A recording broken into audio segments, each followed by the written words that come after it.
You just run to the arms of the one who loves you. You just run to these arms, and these two arms will keep you warm.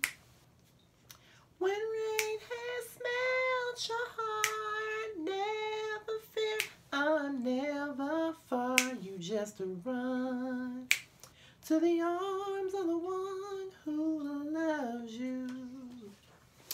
Okay, y'all, time for my Xscape Still Kicking It review, and I am so fucking upset that this is the last episode. I really wish they would have gave them at least 8 episodes, but they gave them 4. Hopefully we get another season, because I really enjoyed this show. I've enjoyed it way more than I enjoyed Housewives at all. Like, seriously, I really have enjoyed Xscape Still Kicking It. That's number 1. Because the drama is authentic. These girls, real life, have issues with each other. Unresolved issues at that. So, it's more organic than Housewives is. You know? So, let's just get into it. So, they're on a high after the BET Awards. And they're in rehearsals for the Essence Festival. So, after they're rehearsing for the Essence Festival, they talk about the BET Awards. Now, most of them haven't seen the performance yet. But Tamika saw it, and she wanted to give her, 2 cents. She wanted to critique what actually went down with the performance, what was wrong with it, what could have been better, what they need to improve. Number 1, she brought up one thing that I said when I saw that damn performance, and that was the fact that Tasha's mic was up way too fucking loud.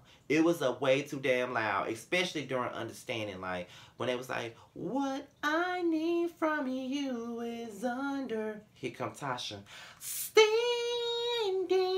I'm like, why the fuck is she so loud? She was louder than every damn body. That was annoying. Then, Tamika brought up the fact that Kandi sounded a little winded when they got into Just Kicking It, which she did. You know what I'm saying? She was like, every man wants a woman, where him and her can just go hang, just the 2 of them alone, kick back, doing their own thing. She was kind of off completely, so I do get it. So, everything that Tamika said about that performance was fucking credible. Everything about it. Especially the part where she said Tamika killed it. I mean, Tiny killed it, because Tiny did kill it. Tiny's vocals were very controlled, and she sat there and she sang and she did her damn thing. That was number 1. So, kudos to Tamika for keeping it all the way 100 about something. Shade. So then, Kandi and Tiny, they riding around Atlanta, apparently. And they talk about Tip and his negligence to support Tiny and what she got going on. So as we knew from last episode, T.I. wasn't there to support Zonique, and he definitely wasn't there to support Tiny and Xscape. And it's always been like, Tiny has always supported Tip. She's always supported him, always been down for him, always held him down, always did shit that she never should have done for him. But he can't even come to her fucking performance. And see, that's the shit I'm talking about. Like, when everybody was talking about her and Floyd Mayweather and all of that shit, and everybody was talking about how she was wrong for even fraternizing with him, Tip has done so much shit to her ass, all the cheating, all the in support of what she wanted to do, and how he just wanted her to be a housewife. All of that shit was fucked up to me. And for him not to even show up to her damn performance, not even just hers, but Zonique's performance. While everybody else, Kandi got her husband, Tasha got her husband there, Tamika got her husband there. The other 3 got their husbands there, got their families there, and, Tiny just got a husband, and he ain't even there to support her. So I know she felt some kind of way about it, because I felt some kind of way about looking at that shit. So that's just all the way 100 for me. Like, he was fucked up for that bottom motherfucking line.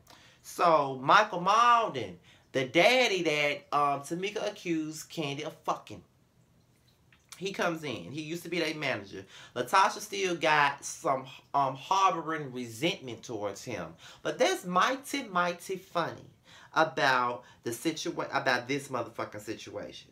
You mean to tell me that everybody got so much to say about Candy's resentment, but ain't nobody saying nothing about Latasha and her motherfucking resentment? I would love to see the motherfucking comments under this video, because y'all love to try to come for me in regards to Candy and always want to yell out how biased the motherfucker is. But it's not the fact that I'm biased. It's just that when Scotty has an unpopular opinion, everybody want to get mad and call me biased or call me delusional because I have an opinion that's not popular and I have an opinion that doesn't match theirs. I'm going to say what the fuck I want to say. It is not the fact that I love Candy so much. It's the fact that I understand her. Because of the fact that I, too, can have a slow thing with forgiveness. I can harbor stuff for a long time. When a person apologizes to me, it's still, like, you can apologize and it'll take me a long time to rebuild that trust, that foundation that I had with you as a person. So I understand. It's a matter of understanding, because when it comes down to trusting a person again after they've hurt you and forgiving them, I'm slow with that too, so I understand. It's a matter of understanding. I relate to her on that. So it is really beyond me loving her so much, or me being biased, or me being delusional, or all of that bullshit that people like to give me when I defend her. And another reason why I defend her so much these days is because everybody be going in on her so hard, like she's the world's worst person in the world, when she ain't done no worse than half of these bitches that they stand for. Phaedra, Portia, like, you know, like, people got mad with me because I said she was fucking vindicated. She was fucking vindicated on Housewives because they made up a lie about her being drugged, and she proved that it wasn't true. That's vindication. It's not victimization. It's vindication, bitch. That's what it is to me. You know what I'm saying? So, whatever. Anyway, just had to address it. Latasha's still mad with Michael Malden about the whole solo thing, and which she has every right to be. I mean, she never had the chance to have that discussion, never had the chance to really talk about it, never had a chance to close that chapter. She's still mad about it, so it's like he really had nothing to say. It's like he really negated how she felt, in a sense. In my opinion, that's what he did, and that's why she cried and she wanted to punch his ass in the face. You know what I'm saying? So she's not really ready to forgive him. She really ain't even ready to work with him. The same situation with Candy. She ain't really ready to work with y'all. You know what I'm saying? And that's another thing that I have to address with people. You expect someone that haven't been friends, two people that haven't been friends in over 20 years, you expect them to jump back together just because that's what y'all want. That's not the way it works. These girls are humans. These girls were actual friends. Outside of the business standpoint, they were friends. They grew up together. They haven't been friends in 20 years. When someone goes on TV and goes on the radio and lie on you and blast you like that, that's a hard pill to swallow, and that's gonna take some time to get over. I know it's gonna take me some time to get over a lot of BS that some people have done to me lately. But it is what it is. That's why I understand. So Candy and Tiny, they discussed the Detroit show. And you know, she just want to get through the Detroit show. And Tiny was asking her about how she feels about Tamika. Candy wants to be in a better place with Tamika, but it's just hard for her, just based off what was said and what happened a couple of years ago. And nothing is wrong with that, in my opinion. Like, honestly, nothing is seriously wrong with that at all. Like, sometimes it takes a while. The healing process takes time. You're not gonna be back in the saddle with somebody that fast like that, especially when it comes down to the magnitude of hurt that you have. Like, it's easy for folks to say, get the fuck over it, it was 20 years, but it's easy to say that when it's not you that was hurt. It was me that was hurt. So you cannot tell me how long I can heal. You're not allowed to tell me that. So you get over me not getting over it right now. So fuck that. The sound check for the Detroit show. Well, not Detroit, for the Essence Festival. You know, it really wasn't all that. And even when they got to the show, it wasn't all that, because Candy couldn't hear herself, and you can tell that she couldn't. But, you know, that's the bad thing about, you know, about certain situations. You got to make sure your sound check is on point, because when that sound check off, you off. And everybody gonna roast your ass. You already know how social media is. They perform at Essence and they do the damn thing. So it is what it is. I saw the video. So now, while they're in Detroit, Candy and Tamika, they meet up by the water. And, you know, it was very touching to see Tamika really try. Honestly, I like Tamika. Out of the Scott sisters, I like Tamika the best. And I do feel like she's kind of... I think she is kind of sorry. Genuinely sorry for what she said. And what she did and the lies that she made up. And it's going to take some time to get... it's going to take them some time to really dig deep and be back to where they need to be. And like Candy said, she does have a thing with forgiving people. Sometimes she can be a bit slow at that. She can hold a grudge or she can harbor resentment. And I'm like that too. That's why I'm going to therapy for it. Because you can't move forward when you have unresolved issues. You can't move forward with old shit bringing you down. So that's why I'm going to therapy for my resentment and my harboring and shit like that. Which I will be talking about on the video this week. But, yeah. So, yeah. That was very genuine. I like that scene. It's time for the Detroit show. They kill it. But then what really happened, that really got to me, was that emotional moment with Candy and Tamika.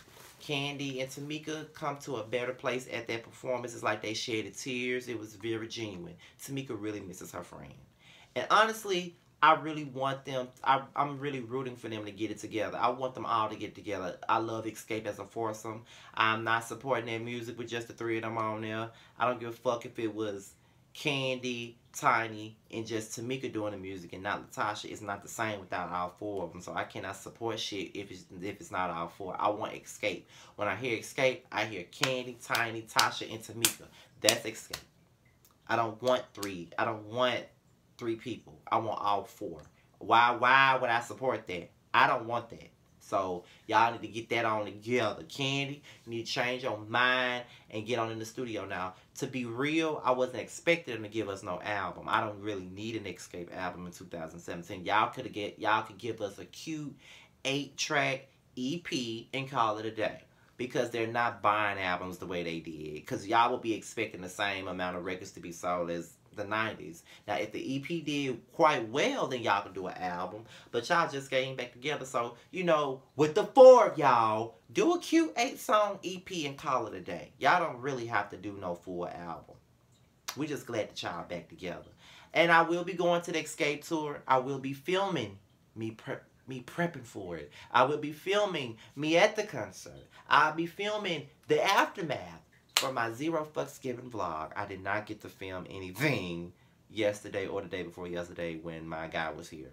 That was the whole point. We were supposed to film everything, but we didn't. It was like he was meeting everybody. He met 2 of my cousins. He met 4 best friends. He was just going through a whole thing with meeting people in my life. So we didn't even, and that was great moments to capture, but didn't think to capture them. But this is my Xscape, still kicking it review. I'll see y'all later for Love and Hip Hop New York, and I'm out of here, y'all.